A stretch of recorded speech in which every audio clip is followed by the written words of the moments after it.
आप देख रहे हैं सुदर्शन न्यूज। नमस्कार, आप देख रहे हैं सुदर्शन न्यूज। मैं हूं आपके साथ ज्योति यादव। बुलेटिन की शुरुआत करेंगे इस वक्त की बड़ी और अहम जानकारी के साथ। आगामी लोकसभा चुनाव को देखते हुए कानपुर के लोकसभा संसदीय प्रत्याशी रमेश अवस्थी ने अपने चुनावी केंद्रीय कार्यालय का शुभारंभ कर दिया है, जहां पर विधानसभा अध्यक्ष सतीश महाना सहित पूर्व सांसद सत्यदेव पचौरी समेत अन्य वरिष्ठ नेता भी सम्मिलित हुए। इस अवसर पर सभी ने यज्ञ हवन कर एक दूसरे को शुभकामनाएं दी और साथ ही एक दूसरे को गले लगाकर बधाई भी दी है। दरअसल रमेश अवस्थी को बीजेपी से टिकट मिलने के बाद यह अनुमान लगाया जा रहा था कि बीजेपी ने महाना गुट और पचौरी गुट सहित मेयर उनके आगमन कार्यक्रम में सम्मिलित नहीं हुए थे, जिसको लेकर पार्टी के कई शिकायत जो कार्यकर्ता हैं उनके अन्य लोग ये मान रहे थे कि रमेश अवस्थी को टिकट मिलने से लोग खफा हैं। लेकिन चुनावी केंद्रीय कार्यालय के उद्घाटन में बीजेपी के सभी बड़े जो नेता हैं वो सम्मिलित होने पर अब जो रमेश अवस्थी को बल मिल गया है। मीडिया से बातचीत करते हुए विधानसभा अध्यक्ष सतीश महाना ने अब ये साफ कर दिया है कि चाहे कानपुर नगर हो या अकबर लोकसभा, बीजेपी का डंका हर जगह बज रहा है। वहीं लोकसभा संसदीय प्रत्याशी रमेश अवस्थी ने भी कहा कि बीजेपी के सभी लोग एक साथ हैं।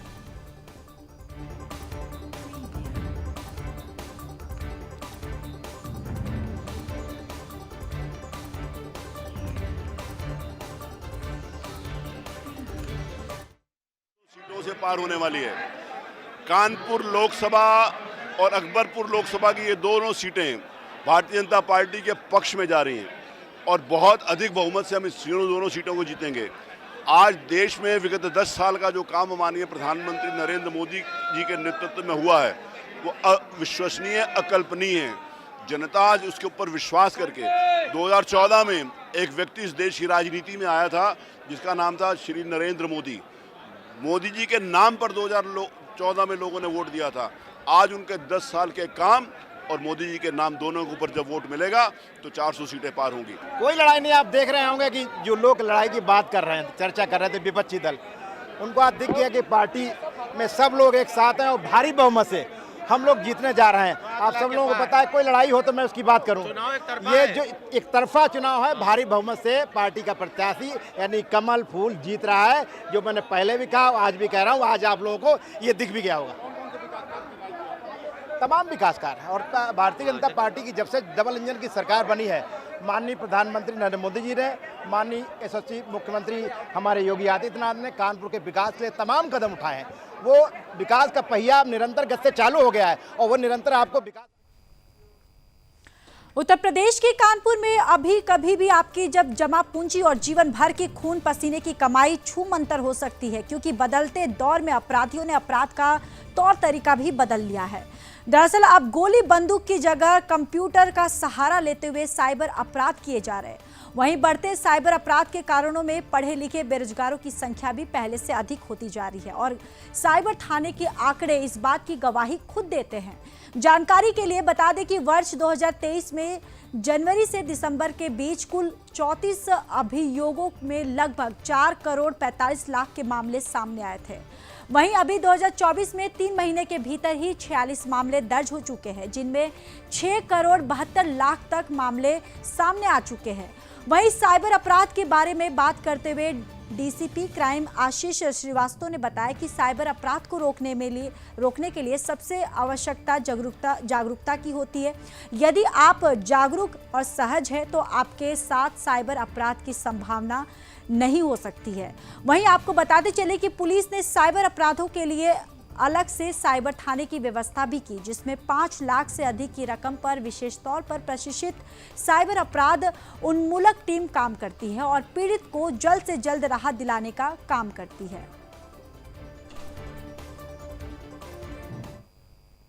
एक जनवरी से 31 जनवरी के बीच में देखिए, जैसे जैसे विकास हो रहा है तकनीकी का, वैसे वैसे बहुत सारे पेमेंट्स ऑनलाइन होना शुरू हो गए हैं, जिस वजह से बहुत सारे पेमेंट गेटवेज, बहुत सारे बैंकिंग के तरीके आ गए हैं जिनके बारे में अभी सभी को पूरी तरीके से नॉलेज नहीं है।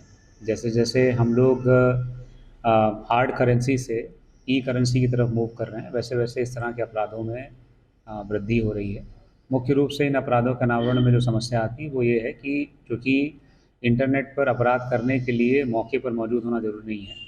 कोई किसी भी देश में बैठ करके या किसी भी राज्य में बैठ करके इस प्रकार के अपराध कर सकता है। तो इन अपराधियों को पकड़ने में पुलिस को परेशानी होती है।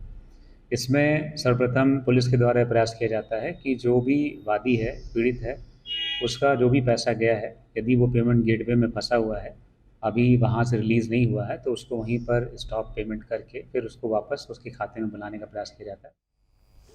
बढ़ते अगली खबर की ओर। खबर यूपी के जनपद चंदौली से है, जहां सैयद राजा थाना क्षेत्र के मैठी गांव में दबंगों का कहर सामने आया। आपको बताते चले कि पुराने मकान को लेकर उपजे विवाद में एक पक्ष के लोगों द्वारा जमकर लाठियां बरसाई गई, जिसमें कई लोग घायल हो गए। सूचना पर पहुंची पुलिस ने घायलों को नजदीकी स्वास्थ्य केंद्र में इलाज करवाया और आगे की विधिक कार्रवाई में जुट गई है। वहीं मारपीट का वीडियो सोशल मीडिया पर जमकर वायरल हो रहा है। इस मामले के संबंध में सीओ सदर ने बताया कि जमीन संबंधी पुराने विवाद में एक पक्ष द्वारा दूसरे पक्ष के लोगों को मारा पीटा गया। विवाद में लाठी डंडे का उपयोग किया गया। वहीं पीड़ित की तहरीर पर सुसंगत धाराओं में मामला दर्ज कर घटना की जांच की जा रही है और दोषियों के खिलाफ कार्रवाई की जाएगी।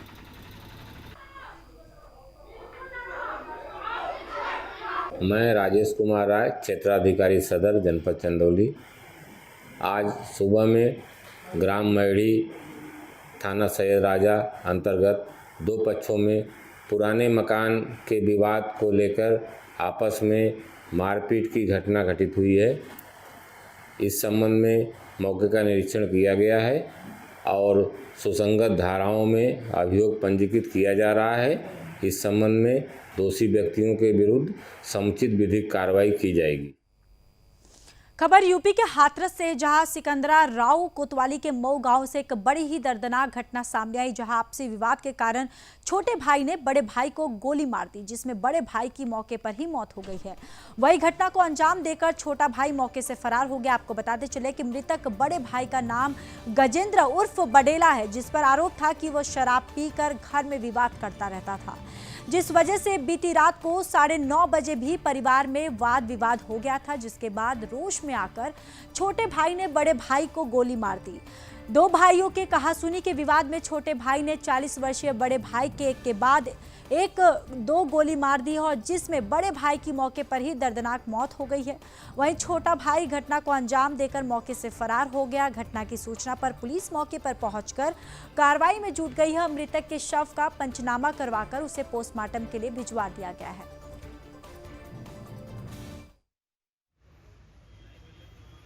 बानोई हमारा। कैसे खत्म हुई, क्या हुआ है? ये पता नहीं, रात में 10-11 बजे ख़त्म हुए। गोली मार दी, घर में मार दी या पता नहीं बाहर किसने मार दी। अच्छा, आपको सूचना मिली है? आपको सूचना मिली है तुरंत ही। कितनी उम्र होगी इनकी? इनकी होगी 30 साल। 30 साल। क्या नाम था इनका? गजेंद्र सिंह। इनके पिताजी का नाम? मक्खन सिंह। कहाँ के रहने वाले हैं? मऊ चिरायल। अच्छा, आप कहाँ के हो? बड़ेला थाना सिकंदरपुर वैस। सिकंदरपुर वैस। अच्छा, एटा। अच्छा, करते क्या थे ये? कुछ ना, किसानी करते हैं। किसानी। शादी कब हुई थी इनकी? हो गई 2002 में हुई है शायद। बच्चे कितने हैं? 3 बच्चे हैं। और भाई ये कितने थे टोटल? 5। तो ये परिवार में। खबर यूपी के हरदोई से, जहां पुलिस को एक बड़ी सफलता हाथ लगी है। पुलिस ने खेत में चल रही अवैध शस्त्र फैक्ट्री का भंडाफोड़ किया।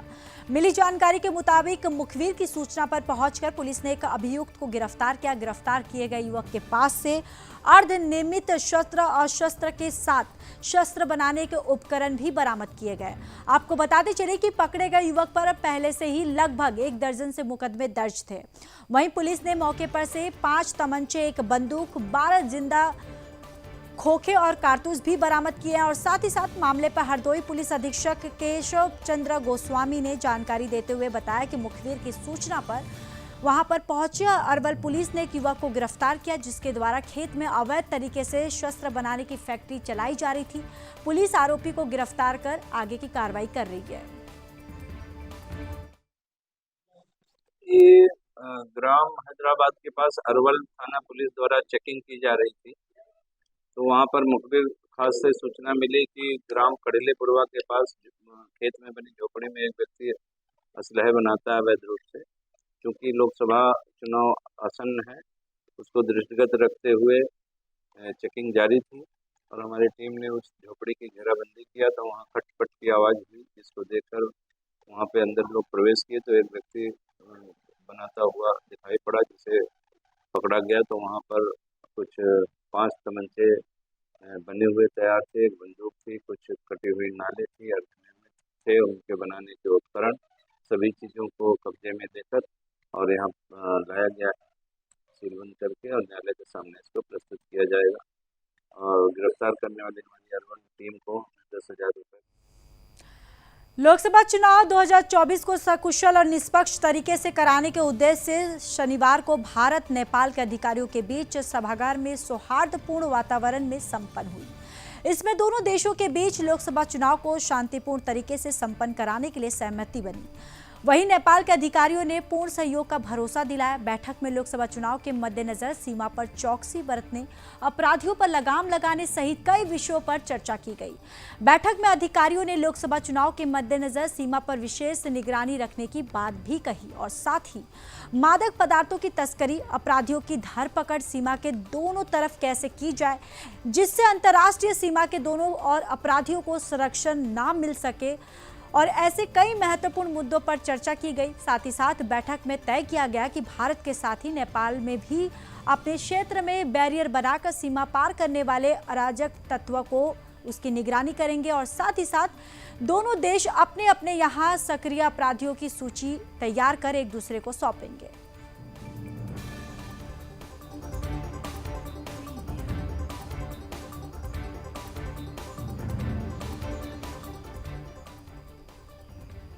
बढ़ते अगली खबर की ओर। कौशाम्बी की महवा घाट पुलिस ने बुधवार मोटरसाइकिल से गांजा तस्करी करके जा रहे 2 अपराधियों को गिरफ्तार किया। अपराधी युवक चित्रकूट से गांजा तस्करी कर जनपद की सीमा महवा घाट में दाखिल हुए थे। पुलिस ने आरोपियों के कब्जे से 41 किलो गांजा और 2 मोटरसाइकिल बरामद की है। वहीं सर्किल ऑफिसर जो अभिषेक सिंह है, उनके मुताबिक पकड़े गए युवक मादक पदार्थों की तस्करी के अभ्यस्त अपराधी है। इन पर चित्रकूट, कौशाम्बी, लखनऊ में मुकदमे दर्ज भी हैं। दरअसल महवा घाट पुलिस लोकसभा चुनाव के तहत जनपद की सीमा ने क्षेत्र में निगरानी कर रही थी। इस बीच मुखबिर से जानकारी मिली कि 2 युवक पश्चिम शरीरा मार्ग पर गांजा की सप्लाई देने को ग्राहक का इंतजार कर रहे। पुलिस ने घेराबंदी कर आरोपियों को मौके से पकड़ लिया। पुलिस ने बदमाशों के कब्जे से गांजा और बाइक बरामद कर एनडीपीएस एक्ट के मुकदमा दर्ज कर लिया है। देखिए, आगामी लोकसभा चुनाव के दृष्टिगत श्रीमान पुलिस अधीक्षक महोदय के निर्देशन में पुलिस द्वारा लगातार संदिग्ध व्यक्ति और वाहनों की चेकिंग की जा रही है।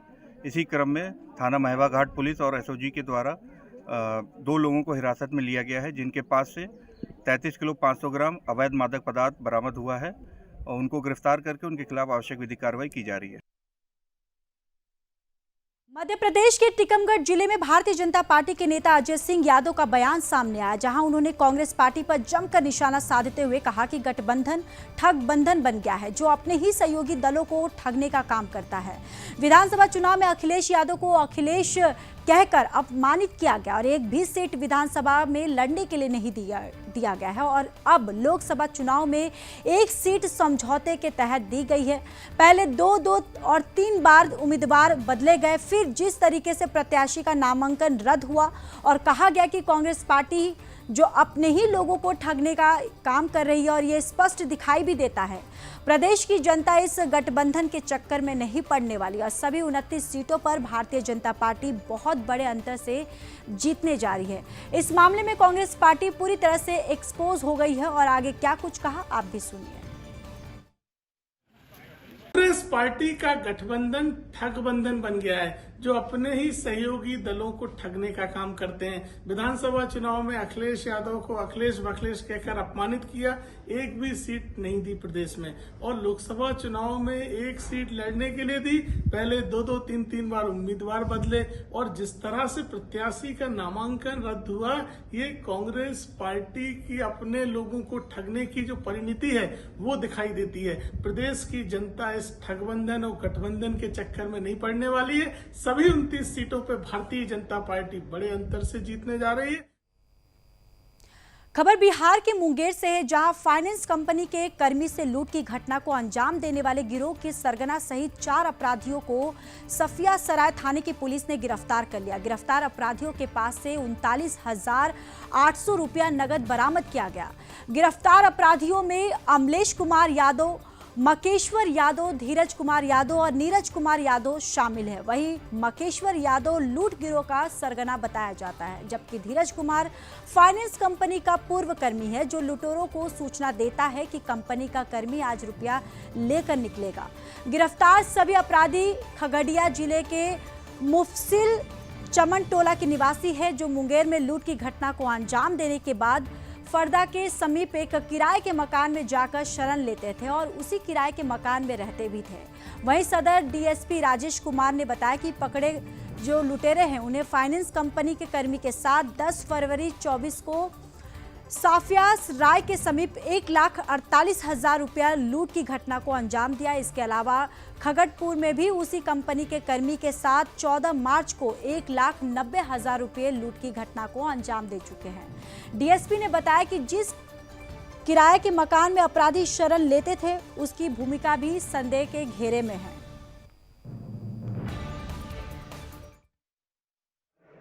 हाँ, ये देखिए, ये मामला 4/4/2024 का है। सफिया सराय थाना अंतर्गत एक सूचना मिलती है। ब्रांच मैनेजर हैं भारत फाइनेंस इंक्लूजन लिमिटेड। ये basically Bharat finance inclusion limited के जो कर्मचारी हैं वो पैसा कलेक्शन करते हैं, सीएसपी चलाते हैं, और ये कलेक्शन बेसिकली मेदनी चौकी और आसपास में होता है। तो घटित घटना के दिन समय करीब संध्या ढल चुकी थी और अराउंड 8:30 एक इन्फॉर्मेशन ब्रांच मैनेजर थाना अध्यक्ष को देते हैं कि उनके एम्प्लॉय 9 लाख रुपीज़ लेके आ रहे हैं और उसको कुछ शक हो रहा है। बढ़ते अगली खबर की ओर। खबर मध्य प्रदेश के टीकमगढ़ से है, जहां पुलिस अधीक्षक रोहित काशवानी द्वारा अवैध शराब के क्रय और विक्रय परिवहन करने वालों के विरुद्ध कार्रवाई करने के लिए निर्देशित किया गया। इसी क्रम में अतिरिक्त पुलिस अधीक्षक सीताराम और एसडीओपी जतारा अभिषेक गौतम के मार्गदर्शन में थाना प्रभारी अंकित दुबे पुलिस थाना चंदेरा में अपने पुलिस बल समेत 2 अलग अलग जगह पर छापेमारी कर शराब जब्त करते हुए आरोपियों को गिरफ्तार करने में सफलता हासिल की है। दरअसल थाना चंदेरा पुलिस द्वारा दिनांक रात्रि में दबिश देकर ग्राम बिजरौठा महंत यादव के घर बड़े आरोपी सूरत सिंह है और शैलेंद्र से 1,850 क्वार्टर देशी मदिरा और अधिक मात्रा में बियर की गई और आरोपी गणों को विरुद्ध अपराध पंजीबद्ध भी किया गया है।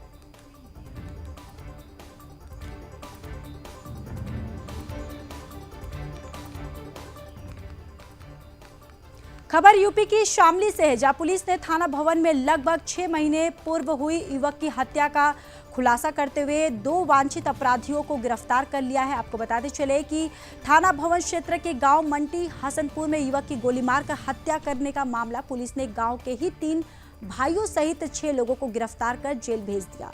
मामले में बाकी 2 आरोपियों को भी गिरफ्तार कर जेल भेज दिया गया है। गौरतलब है कि दोनों अलग अलग परिवारों में लगभग 13 वर्षों से रंजिश चल रही, जिसमें पूर्व में भी एक युवक जान गंवा चुका है। थाना प्रभारी निरीक्षक सतीश कुमार ने बताया कि थाना भवन क्षेत्र के गांव मंटी हसनपुर निवासी प्रशांत की 10 अक्टूबर को गोली मारकर हत्या कर दी गई थी।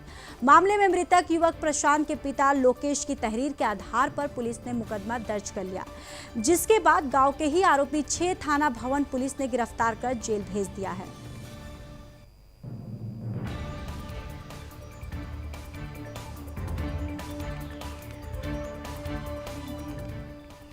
यूपी के कानपुर में प्रताड़ना का शिकार होकर युवक ने ट्रेन के आगे कूदकर आत्महत्या कर ली। आपको बताते चले कि कानपुर में एक युवक ने प्रताड़ित होकर ट्रेन के आगे आकर आत्महत्या कर ली, जहां मृतक की पत्नी और मां का आरोप है कि इसमें उनके पति के मिलने वाले 2 लोगों का हाथ भी है, जिस वजह से उनके पति ने आत्महत्या कर ली और सुसाइड नोट में भी दोनों का नाम लिख कर भेजा है। इतना ही नहीं, इसी गम में उनके ससुर की भी कुछ दिन पहले उनकी मृत्यु हो गई थी। दरअसल कानपुर पुलिस कमिश्नर कार्यालय पहुंचकर थाना कल्याणपुर क्षेत्र के निवासी ने आरोप लगाते हुए बताया कि दिनांक 6 मार्च 2024 को उनके पति ने अपने 2 दोस्तों की प्रताड़ना के चलते ट्रेन से कटकर आत्महत्या कर ली और नोट में दोनों का नाम भी लिखा है।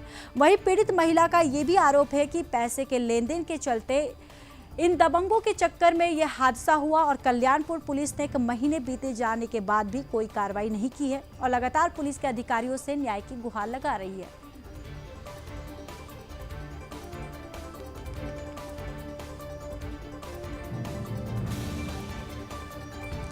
तो खबर यूपी के कानपुर से है, जहां पर प्रताड़ना का शिकार होकर युवक ने आत्महत्या कर ली है। आपको बताते चले कि युवक ने ट्रेन के आगे कूदकर यह आत्महत्या की है और साथ ही साथ परिवार का ये भी आरोप है कि इतने दिन बीत जाने के बाद भी पुलिस ने इस पर कोई कार्रवाई नहीं की है और साथ ही साथ परिवार पुलिस से न्याय की गुहार लगा रहा है। आपको बताते चले कि 6 मार्च को यह घटना हुई है, जहां पर पति ने अपने 2 दोस्तों, जो पति है वो अपने 2 दोस्तों की प्रताड़ना के चलते ट्रेन से कूदकर यह आत्महत्या कर ली और साथ ही साथ उसने नोट में दोनों का नाम लिखा है और साथ ही साथ आपको बताते चले कि ये भी कहा जा रहा है कि पैसे के लेन देन के चलते दबंगों के चक्कर में ये पूरा हादसा हुआ है।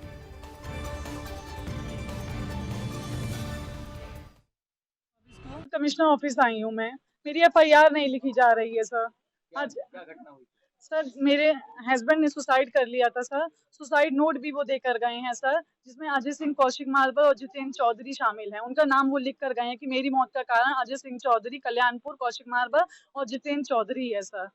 सर मैंने उसी दिन 6 मार्च को सुसाइड लेटर दिया था, बट कोई FIR नहीं लिखी जा रही है सर मेरी। सर थाने में गई थी, अपनी मैंने एप्लीकेशन लगाई, उनको सुसाइड लेटर भी दिया और वो FIR नहीं लिखी है सर उन्होंने। मेन मुद्दा मेरा ये कि फर्स्ट स्टेप जो FIR होता है, उन्होंने मुझसे ओरिजिनल सुसाइड नोट भी ले लिया है और डायरी भी ले ली है। बोले जब इनकी जांच आ जाएगी उसके बाद स्टेप उठाया जाएगा। बुलेटिन में इतना ही। बाकी देश और दुनिया की तमाम बड़ी खबरों के लिए देखते रहिए सुदर्शन न्यूज। जय हिंद।